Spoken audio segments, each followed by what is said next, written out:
Hey everybody, I'm here with the Buick. I'm going to fix this leak really quick in the air tank here.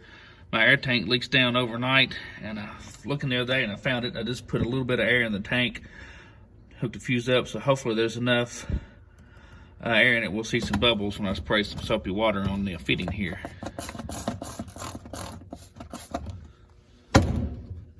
And we can see bubbles coming out around the fitting here. So that's where our leak is at. So I'm gonna pause right here for a second and get this fitting out, and then we'll see what's going on with it. Hope there's not a burr or anything. Be right back.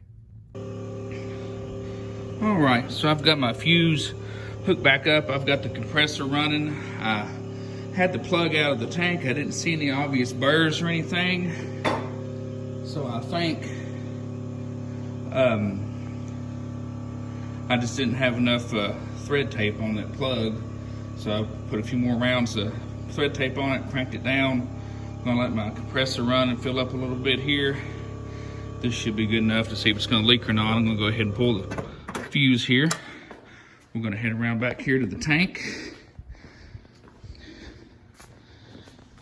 Need to clean this trunk out. Alrighty, there's our plug back in. Let's spray some soapy water, see if we have bubbles.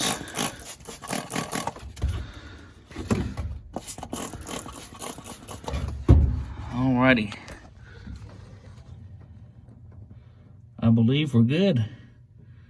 I don't see any bubbles forming. Just outside of the foam coming out of the thing. If we do have a leak, it's a lot slower than what we had, and I'm good with that. So if you haven't seen it before and haven't seen my older videos, this is the air management portion of the air ride system in my 60 Lesabre.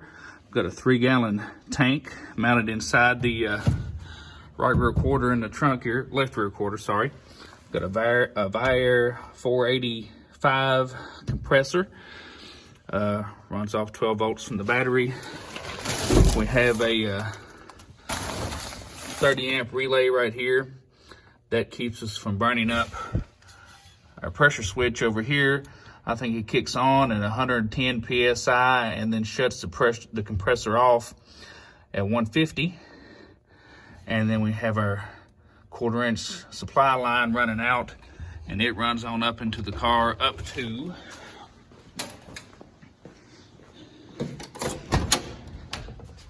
this Airlift brand manual valve cluster and gauge. This is a dual needle gauge. The black pin is for my front bags. The orange needle is for the rear.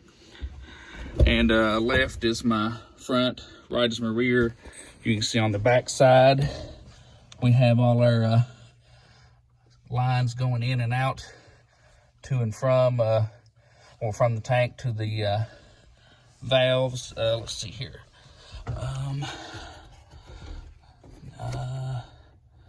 I believe this one is my supply line right here with a T running to each valve.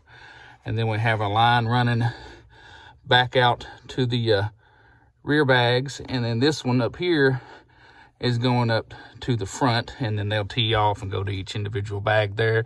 But it's a pretty simple, rudimentary setup, but with simplicity comes reliability. There's not a lot to go wrong in this setup. I like the manual valves because a lot of times with electrical solenoid valves, they're faster, they move more air, they're cleaner as far as you're just running wires and not hoses everywhere. But if something ever goes wrong with your air management system, say you burst a supply line, your compressor goes bad, something goes wrong with your tank, most of these electrical valves have to have a little bit of residual pressure on the backside from the tank to keep the valve closed to hold air in the bag. So if you lose pressure back here to where it goes completely gone, your bag's gonna leak down as well. But with the manual valves, they don't have to have any back pressure on them from the tank. So if this tank explodes, as long as there's air in the bags and I don't mess with the valves, the car will stay raised up and I can drive it. So I like that about it. 1/4 inch lines with manual valves. It's slow. It takes forever to raise it up.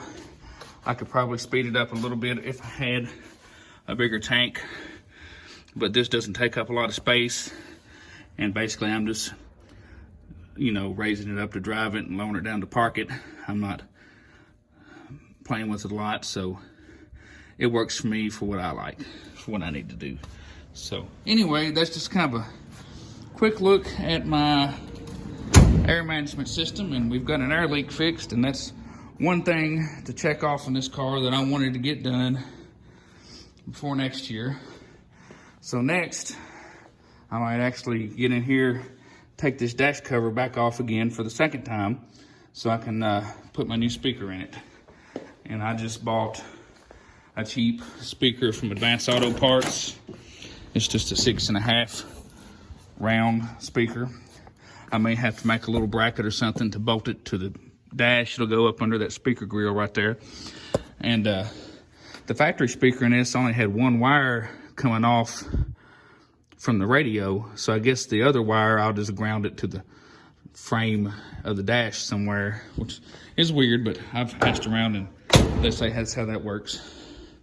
But anyway, I just stopped by after work real quick to piddle on that, get that done, say I did it. So I'm gonna close things up here and head back to the house for some supper. We'll see you guys later.